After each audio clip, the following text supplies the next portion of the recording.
Everyone, and welcome to another live of Winning in the Workplace. Tonight, we're going to be talking about how to get paid what you're worth and answering your questions live here during the stream. If you have any questions, you can leave them in the comments. And if you have a resume that you would like to send to me, I am pinning my email address in the chat. You can email me directly, and I'll take a look at your resume and give you my honest opinion.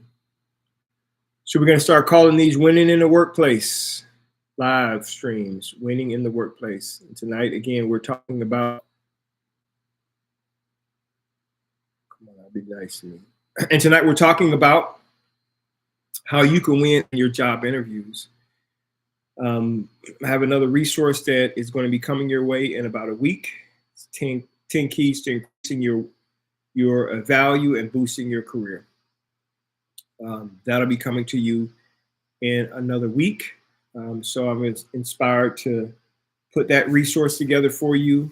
But I want to dive right into your questions and answer some of your piercing questions. I know we have a lot of new followers.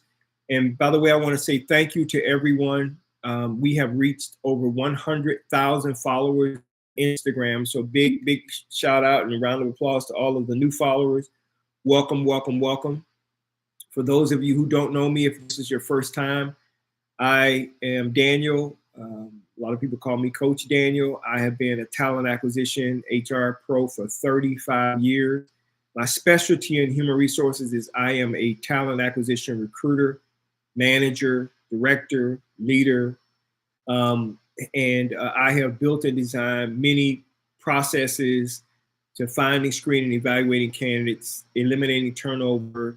I know the recruiting game. I know that very, very well. That's what I do. That's what I've been doing. That's what I love doing. I enjoy doing it and will continue to do that. Now, what am I doing now? Along with that, I am helping you to win in the workplace. How am I doing that? I'm giving you all of the secrets behind the scenes secrets. I'm telling you everything that hiring managers are looking for. I'm giving you all of the answers to the hiring managers' questions. And these are the same questions that I give to the hiring managers to ask you. The same exact questions. I give information to you so you can win in the workplace. Well, why are you doing that, Daniel? Because no one else is going to do it for you. No one is going to advocate for you, and you still have to take care of your family and yourself and live the kind of life that you've always dreamed of. Nobody's going to do it for you. No one is going to advocate for you. I promise you that. It's just not going to happen. Okay? And so if you have a question for me, type it in the chat so I can answer those questions for you. And I'm going to jump out. I have some questions that you guys have sent me today. Either sent them via email, via text message, or you sent them to directly a DM, and I want to answer them for you. So Antho asks, Coach Daniel, how do you answer a question if a hiring manager asks, why are you seeking to change careers? Okay. The way you answer that question is very straightforward. I have learned that my goals and my values more align with this career than they do with my previous career that I'm leaving. That's it. Don't say anything else. My goals and values align more with this career. So why are hiring managers asking that, right? They want to know, why are you trying to make a change? And this is the real question they're asking. What do you like about your previous career or company? This is bait. Okay? Now, they don't know that this is bait, but this is bait. No hiring manager wants you to ever say anything negative, no matter what your experience has been. To them, a negative response is red flag. Because if you can be negative about someone else, to them, you'll be negative about them to someone else. That's why I advise never, ever say anything negative in a job interview. no matter how challenging it was, how horrible the situation was, because it is a red flag for many hiring managers. Okay. Doing this live on both TikTok and on Instagram, I'm sharing content that is helping you. Tap the screen so that we can get the likes up. Tap the screen so that this can be widely shared across those platforms. Okay. So my goal tonight is to help you and to answer your questions, answer your piercing and tough questions. Okay, I got another question. Coach Daniel, I need help in what to say when asked why I was terminated. Okay, so let's talk about this really quickly. First of all, how do they know you were terminated? Should you tell an employer during an interview the reason why you left your job? If you were terminated, right? Should you tell them that? The easiest thing to say is, well, you're no longer with that company, right? Why are you no longer with that company? If they ask you why, because, my goals and my values no longer align with that company, they align more with this company. If they do an employee reference check and they find out you were terminated and they come back and ask you this question, then it's very simple.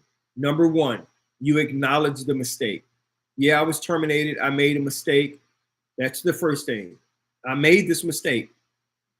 The second thing you want to say is, man, I've learned from this mistake. I've learned my lesson. And then the third thing you want to tell them is, I will never, ever do that again. So that will look something like this. Yeah, I was terminated from my last job. And then I learned my lesson. I'll never do that again, ever again. And that's it. Don't say anything else.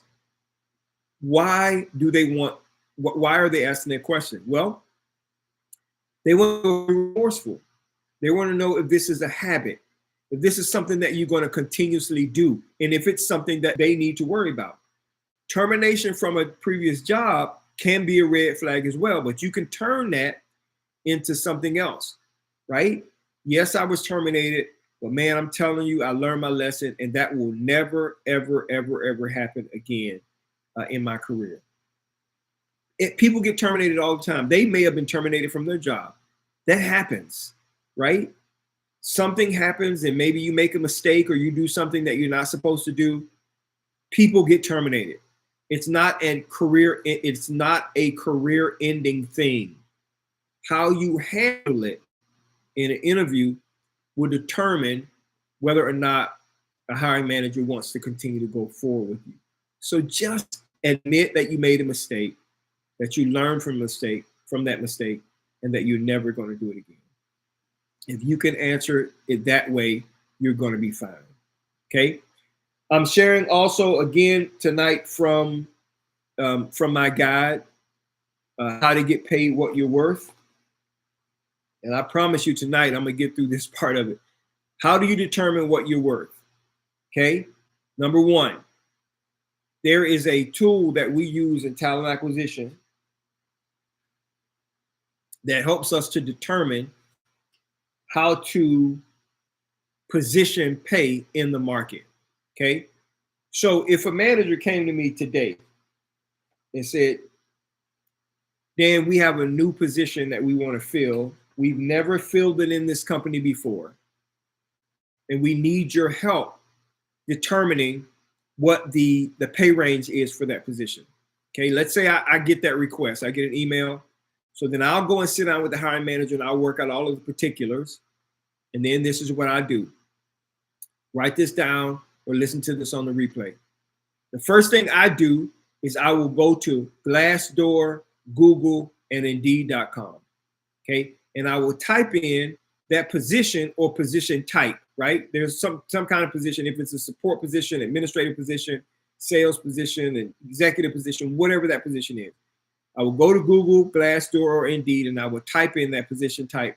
And I will ask Google, Indeed, and Glassdoor, what is the average pay range for this position title?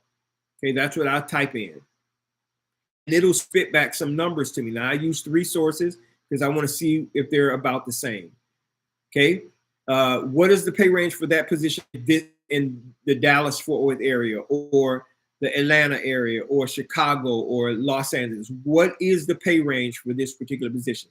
And it'll spit a number back out to me. Okay. And it'll give me a range. And I look at all 3 of these sources, and I, determine those, what is the average between all 3 of those. Then I go back to the hiring manager and say, this position's pay range is this. This is what I discovered from my salary survey, and the position is within this range. And that's what we post the position for.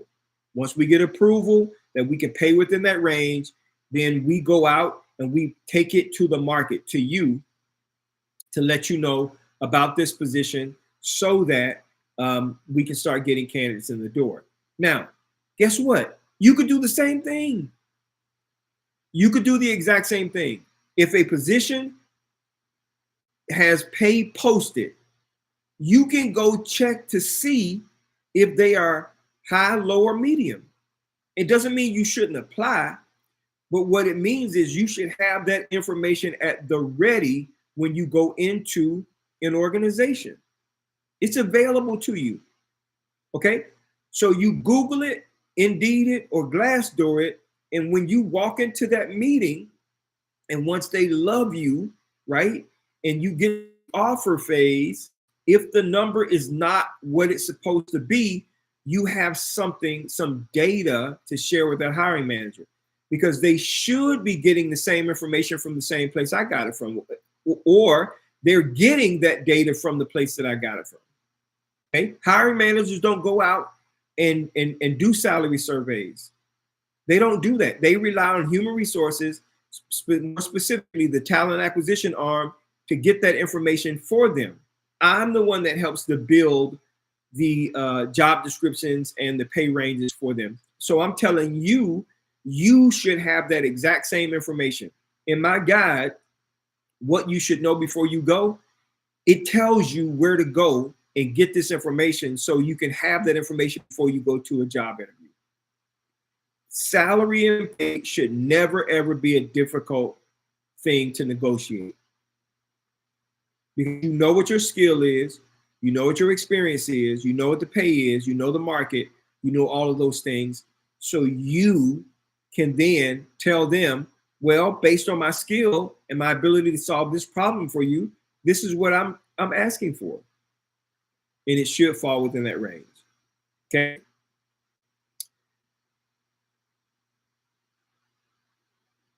And the next question is right along that line. What should I say when asked what salary is expected? The next question here is that. So just like I said, go out, do a salary survey, and take that information with you so you can make sure that you have what you want. Because here's the deal, and I've said this before, the biggest expense in most companies is employee salary, okay? And when it comes time to reduce force, RIF, layoffs, they're going to get rid of people because it's the largest expense in an organization. Okay, so why am I saying that? That means on the front end, you need to make sure that you're taking care of yourself, because you don't know when some sort of layoff may happen.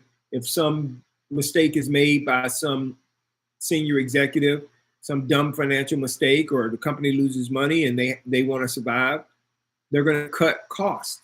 And usually the first thing they cut is employees, because the salary makes up a large portion of the expenses within the organization.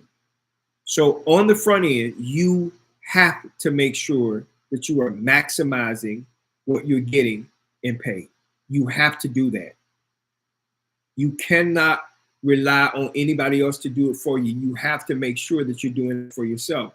Because I'm telling you, no one's going to advocate for you. Hiring managers, if they are responsible for a budget, they're working to save money within their budget. And they, and I'm not saying that they're going to try to lowball you, but some people, lack integrity. And they're going to do what they can to make sure to see what they can get away with.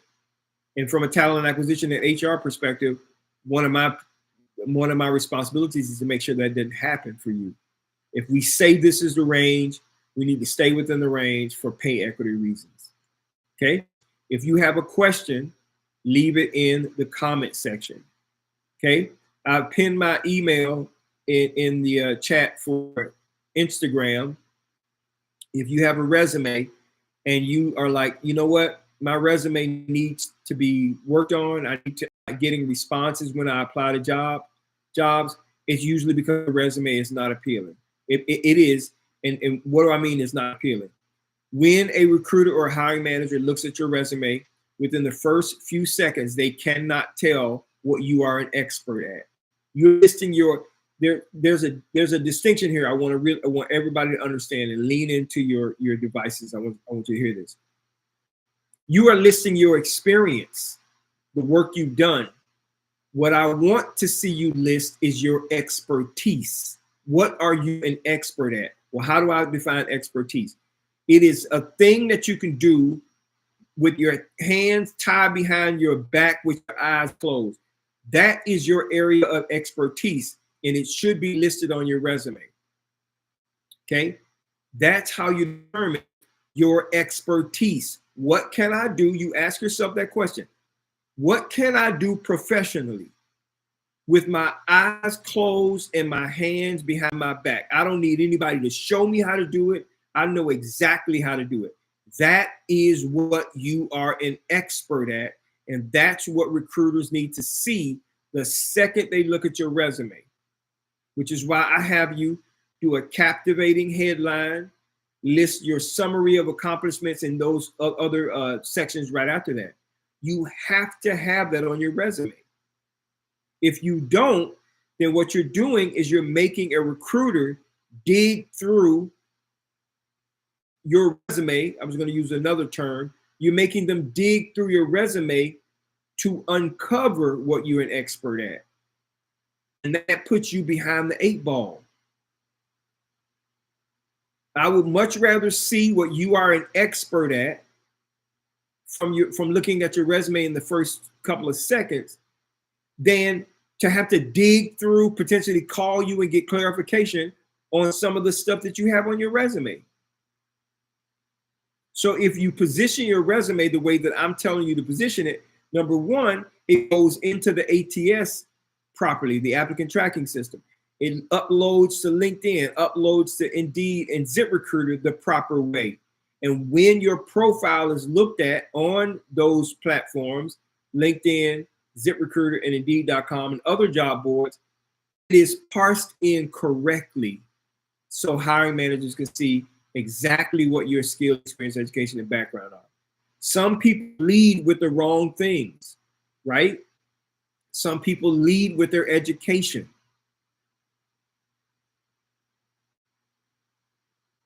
Is education important? Yes, it is important to those people who it's important to, but you should lead with the thing you're an expert at, not your education. Your education is the proof that you are an expert at what you're an expert. It is part of the foundation that helped you to become that expert. It's not what your expertise is.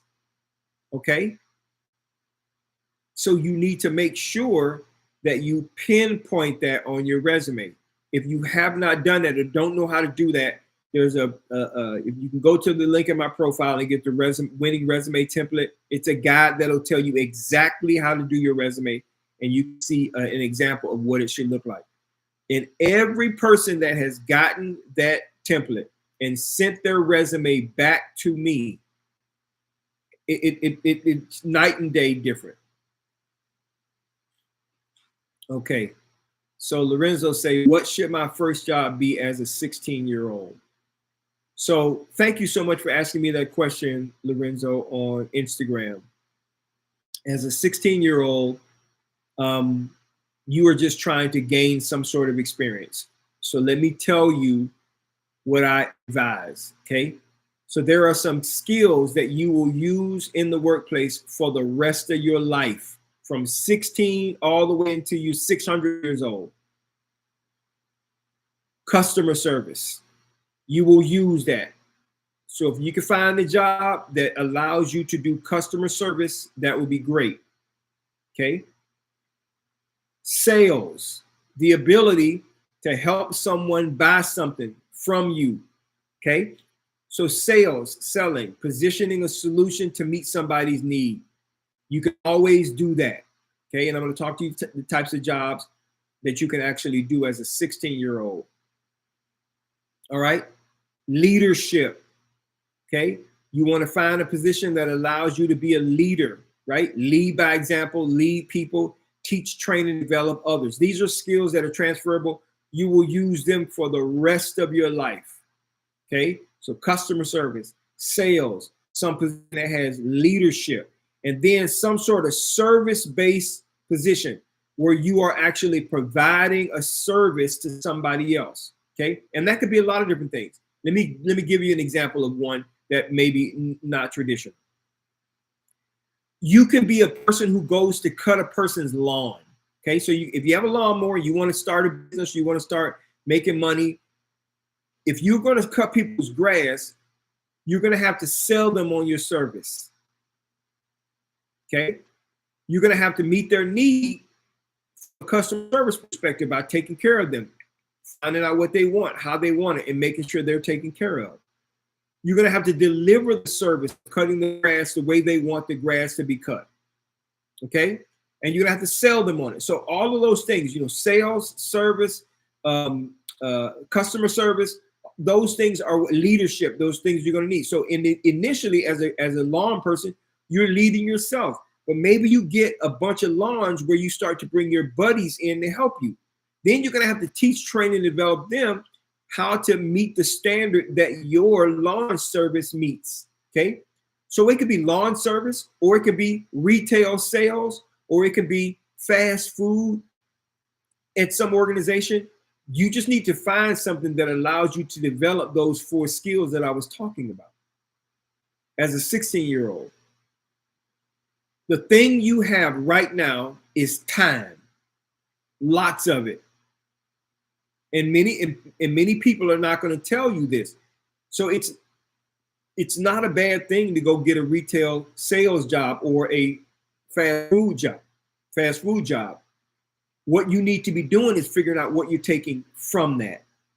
Those things that I share with you as a 16-year-old. I hope that helps you. Okay. If you have a question, leave it in the comment section. I will be happy to answer that question for you. Lorenzo says, thank you. You're very welcome. Keep me updated, Lorenzo. And if you need any help making decisions once you get all of these job offers as a 16-year-old, just send me a message. I'll be happy to guide you in any way, shape, form, or fashion that you need. Okay? Mr. Mike says, what do you think is happening when the interviewer tells you they enjoyed your interview and they have a few more interviews and you should hear back from them in about 3 weeks? They don't want to hire you. It does not take a hiring manager 3 weeks to make a decision. It doesn't. So they don't want to hire you. So chalk it up as an experience and keep it moving. If hiring managers are telling you you will hear back from them in 3 weeks, no, that's not how it works. If they're really hiring for a position, they will interview this week and they will get you through the offer phase next week so that you can start 2 weeks after that. That's how it works. Doesn't take 3 weeks to make a decision. I don't know what kind of job it is. Offers are usually made within 24 to 72 hours following an interview for every position, every level. Okay? CEOs on down. If a board interviews a CEO and they know they want to hire that CEO, they already have a pre-made compensation package for that CEO, and they are pushing that compensation package out to that CEO within 1 to 3 days max, so that CEO can make a decision. Now, why are they doing that? Because when they have a good candidate, they don't want a competitor to have them, and they don't want to lose you. That's why. So if they're telling you it's taking you, they're going to let you know in 3 weeks, it usually means that they've decided that you're not the right person for them. Okay. If you have a question, leave it in the comment section. I also now have a number that you can text me at, 469-616-3233. If you have a question, you can always text me, and I'll answer your questions via text. And I thank you for all of you who have been sending me text messages. I try to do my best to make sure that I get back to you on that text line so that I can answer your question. I'm just trying to make myself as available to you as possible so you can get the help that you need to get the job that you need faster. If you have an interview that's coming up and you have some challenges with how to navigate that interview, you can always schedule a one-on-one with me as well. Okay.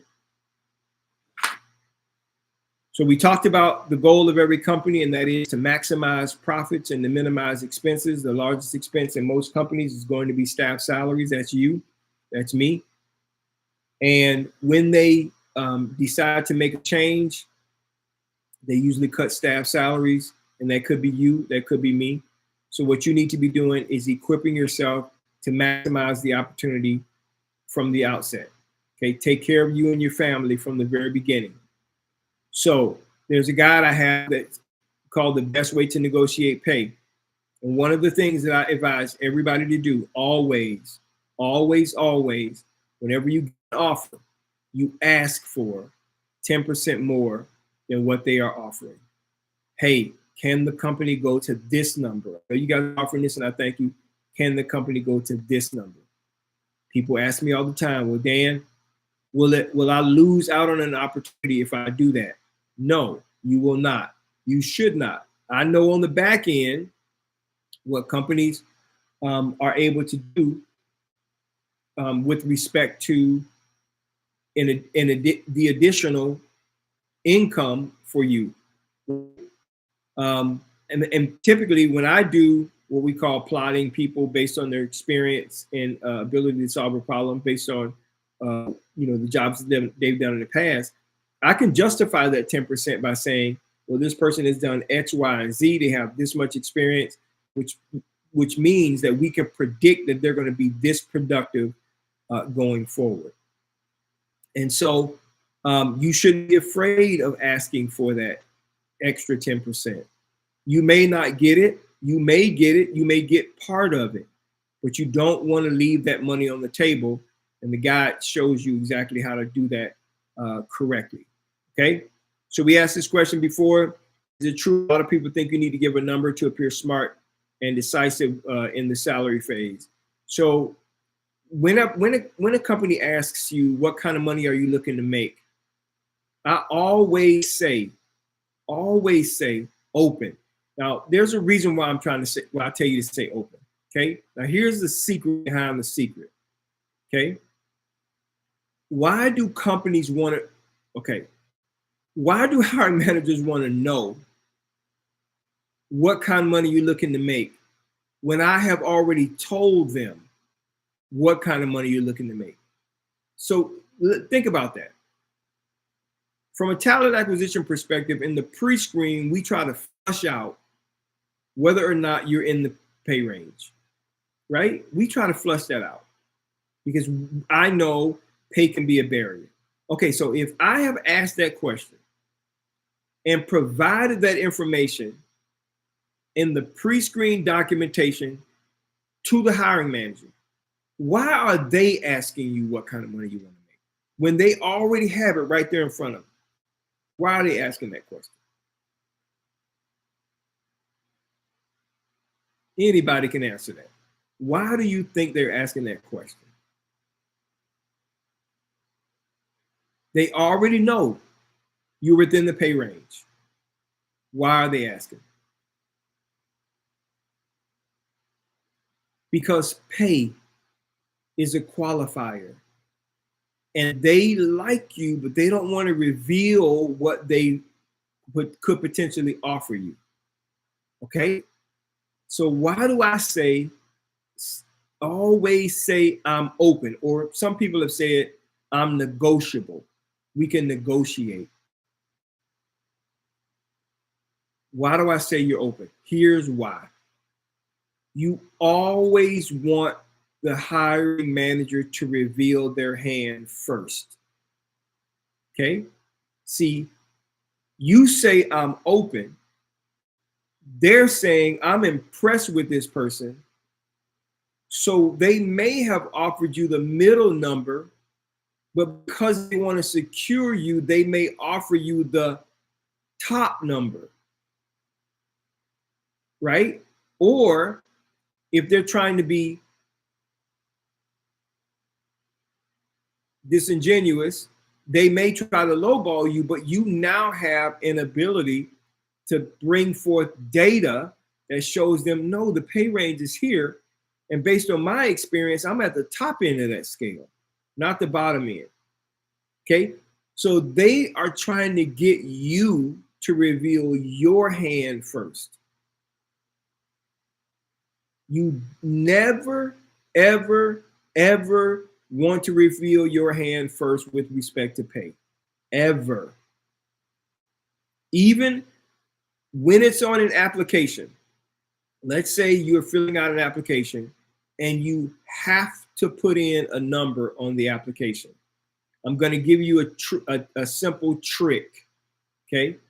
So you've already researched the pay range for that position in your market, in the industry. You know what the range is. I don't care what your experience is. Always put the top number in the range.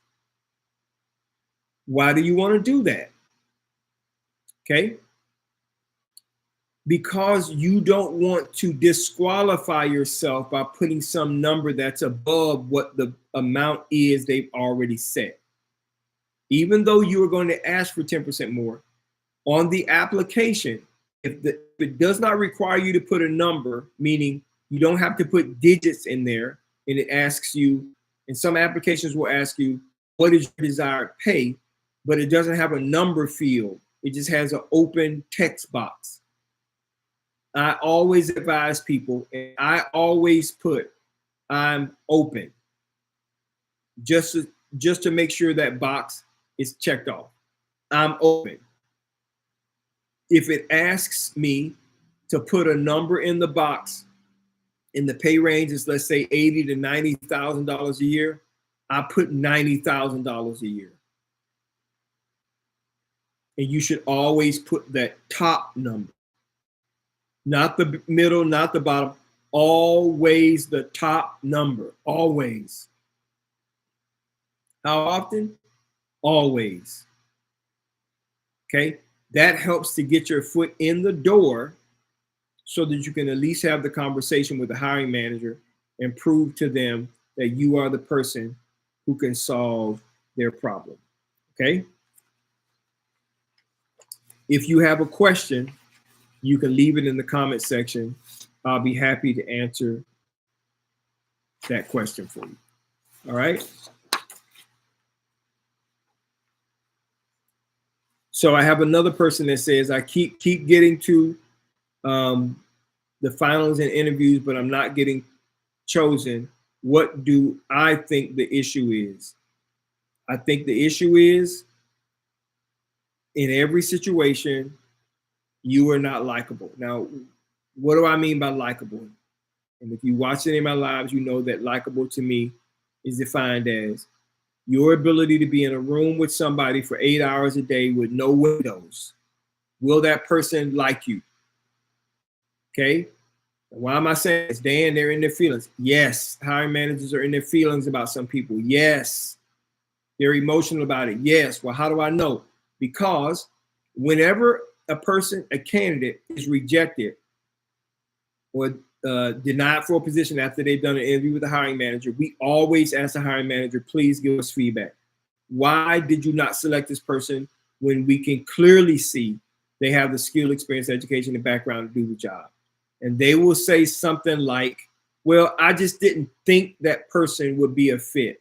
I just don't feel like they will be a fit on the team.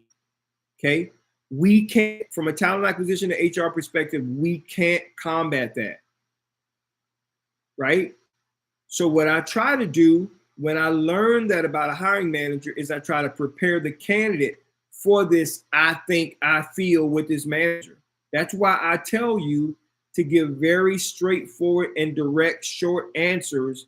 That's all you need to say. Don't say anything else, because it neutralizes their feeling, their thinking. The more you talk, the more information you give to a hiring manager, the more chance they have of trying to figure out something that they may not like. And I'm not saying that they're going into the interview to not like you, but the more you say, the greater the chance is there will be something that you say that hits them the wrong way. And I see it happen every day. So you don't want to do that. Very simple questions, very straightforward answers, right? And that's how you should deal with it. Pam said, this is good information, my first time joining. Welcome, Pam. I appreciate it. Where are you watching from, Pam? Okay. Let me see here real quick. All right. Miss Dean. Let's see if I can accept you. See if you have a question. If you have a question, leave it in the comment section. I'll be happy to answer that question for you. You're watching from Greenville, South Carolina. Welcome, Greenville, South Carolina. Welcome, Greenville, South Carolina. Thank you so much for watching from Greenville. Where are you watching from? What part of the world, what part of the country are you watching from? I would love to know that. Okay.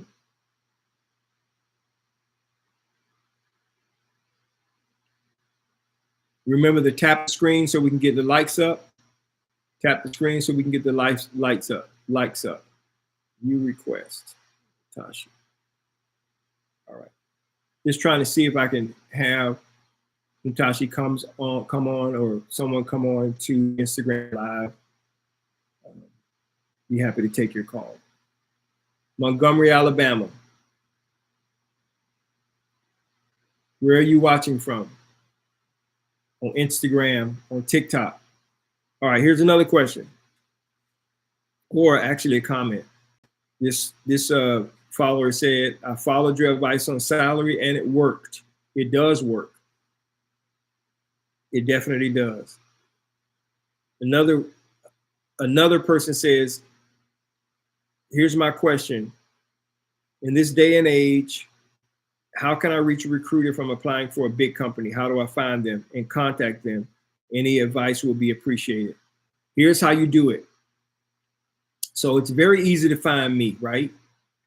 You know my name. You don't know what company I work for, but if you go to LinkedIn and type in my name, or you type in the company that I work for, you will find everybody who works for that company and their title. So this is a very easy trick, okay? Because everybody's in the professional world is putting their information on LinkedIn, it's very easy to find people nowadays, okay? So what you do is you go to LinkedIn, and in the search bar, you're gonna type in that company's name. You can try this tonight. You're gonna type in the company's name. And when you type in that company's name, it's going to tell you all of these different people that work there. You're going to click on that company's name, and then you're going to go to the filters. And in the filters, it'll ask you to filter it by job title. So you can type in talent acquisition, or recruiter, or human resources, or admin assistant, whatever that is. And everybody who is associated with that company, who has a title in their profile of human resources, talent acquisition, or recruiter, it will come up. When that person's name comes up, it'll show you the city and state they're in. If they're in your city and state, you'll know that this is the company that they work for. It's close to me. You're going to call that company. Where do you get the number from? Google it. If you Google the company, it will give you the number, even if it's a 1-800 number. When you call that company, you're going to say, hey, how you doing? My name is Sam. Can you please transfer me to Daniel Smiley in Human Resources? And they're going to transfer you. They may ask you, well, what do you train? Well, is there a reason why you want me to transfer you? Yes, I applied to a position. He has my information, and I just have a quick question to ask him. And they'll transfer you. That's how you can find any person, any at any company almost anywhere in the world. Now, this used to be tough before LinkedIn, but every person is on LinkedIn for the most part. It's one of the largest professional social media networks in the entire world.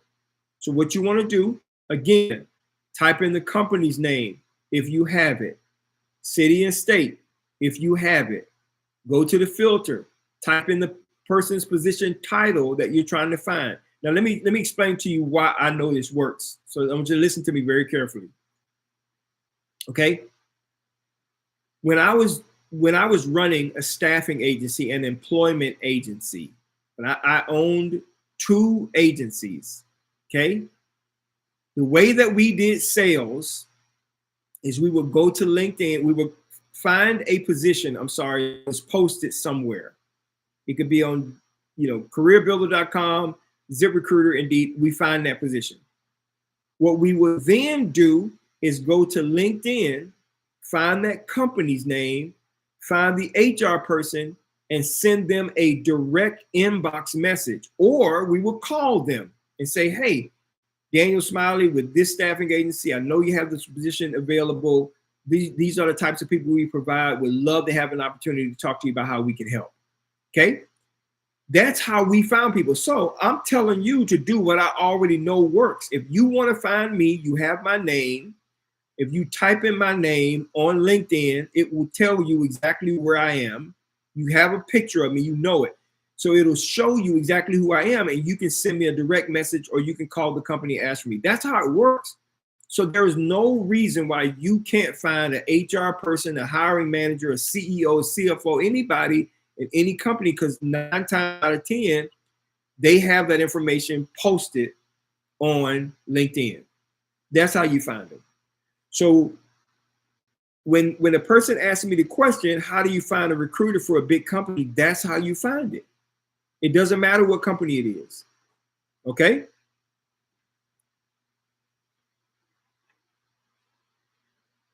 During the salary negotiation, or if I'm talking to a hiring manager, this follower asked, is it okay to just ask what the pay range is? Listen to me, never, ever, never ask for the pay range. Here's why. Because hiring managers see you, 1, as being unprepared, and number 2, they think that you're trying to get over on them. Oh, you're trying to get the pay range so you can get the top number. Be prepared. Make sure you go into the interview with the pay information already. Write it on in the middle of your hand. Do something. You should already know what the pay range is. You should not have to have that as a conversation. You're going to make it easier on the hiring manager if you already know that information and stand firm on what it is you're willing to accept for a position. It's available to you. It's the same information that I use to find pay information and give it to the hiring manager. It's the same information. Okay. This follower says, what about saying negotiable? Yes, you can say, I'm negotiable. Okay.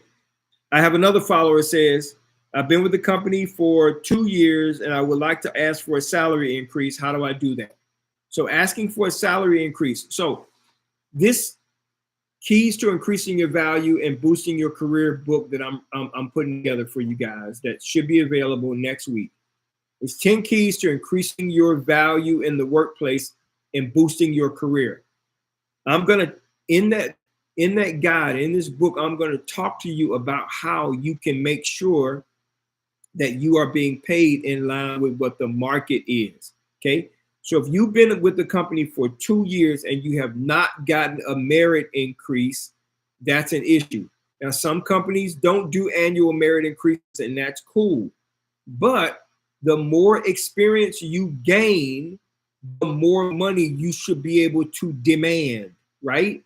So if you've been with a company for 5 years and you have gotten minimal pay increases, 3%, 2%, 1%, you can go to those same resources that I just talked about, Google, Indeed, Glassdoor, and type in your position in your market, and it'll give you a pay range.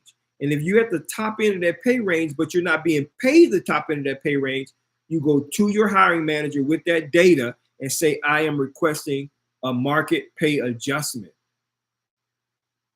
And companies should be willing to make that adjustment if you are a positive contributor to the organization. So listen to me. If you don't, I want you to listen to me very carefully. I'll pause like that when I'm about to say something I'm passionate about. Listen to me. If you don't ask for it, you will not get it. Ask for it. You won't get it if you don't. You have to understand that you are your own advocate. You will not get it if you don't ask for it. Okay?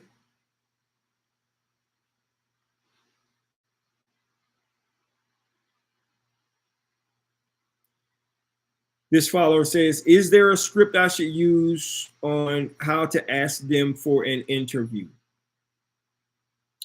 So there's a simple thing that I tell people to do to get an interview if you're interested in interviewing with the company, and it's real simple. Go to LinkedIn, find the recruiter, find the hiring manager, and call them and say, hey, I applied to this particular position and I want to make sure I am not wasting anybody's time. Can you take a quick look at my resume to see if I am qualified for this job? Any recruiter worth their salt will take 5 seconds to find your resume in the applicant tracking system and look at it to see if you are qualified, okay? So again, you're gonna call them, you're gonna ask them, hey, I wanna make sure I'm not wasting anybody's time. Can you please take a look at my resume to see if I'm qualified?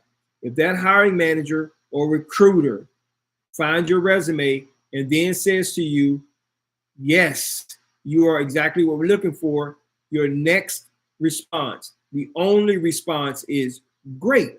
When can I schedule an interview? That's it. Don't say anything else. Now, why is this a good thing to do? Because recruiters spend a lot of their time going through resumes of candidates whose skill, experience, and education does not match what they're looking for. And for you to show up on their front doorstep, it's a blessing. It's almost a miracle. You just made their job 100 times easier. So you may not think they want you to call them, but they do. Just be like DoorDash. Show up at their door with a phone call with the right order. That's how that works. Okay. This follower says, how do you answer the question, tell me about yourself? That really gets me when I'm asked that question. So there are 2 ways that this question goes. One is a pretty good, and both of them can be a bit of a challenge, right?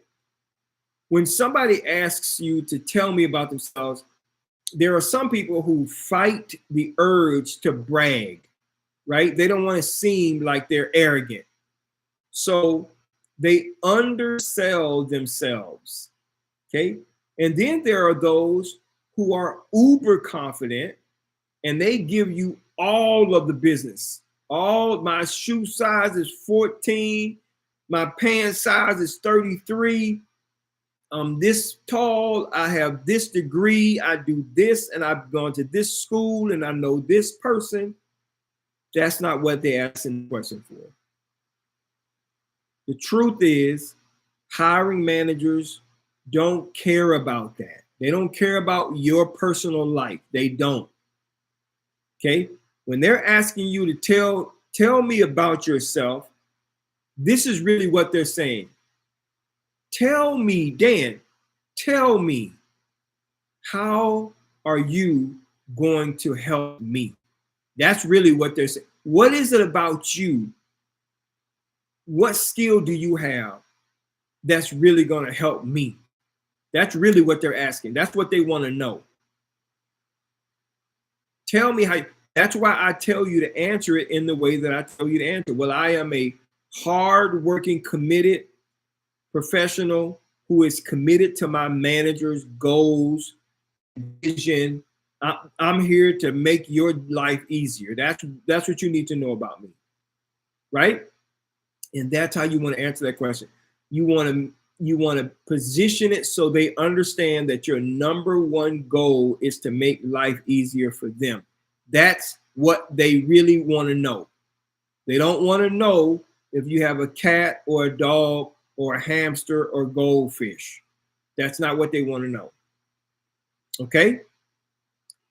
If you need help with your resume, how do you know if you need help? If you are applying to jobs, but no one is getting back to you, or you are constantly getting, we reviewed your information, but we decided to go with somebody else, email me. I'll take a look at your resume and tell you if that is the issue. Okay?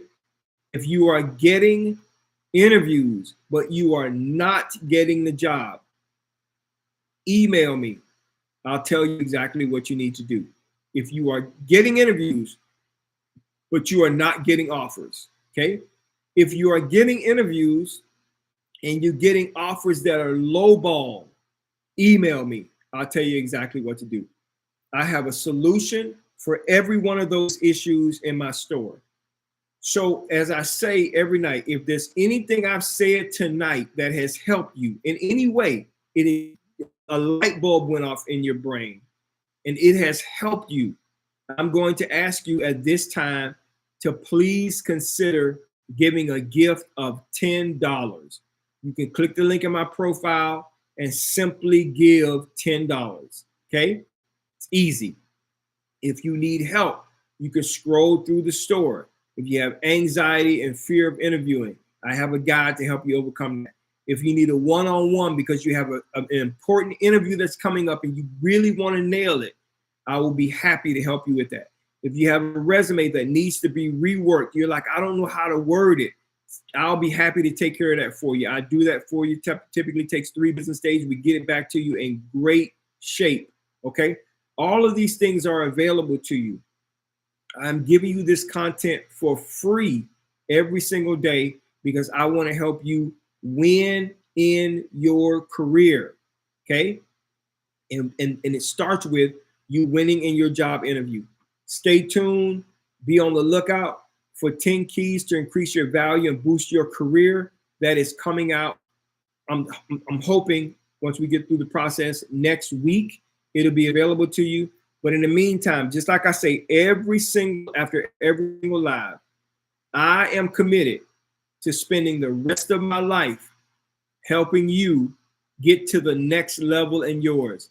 Please go to the link in my profile now and donate $10 if anything has been helpful to you. And I'll see you on the next live tomorrow. Take care.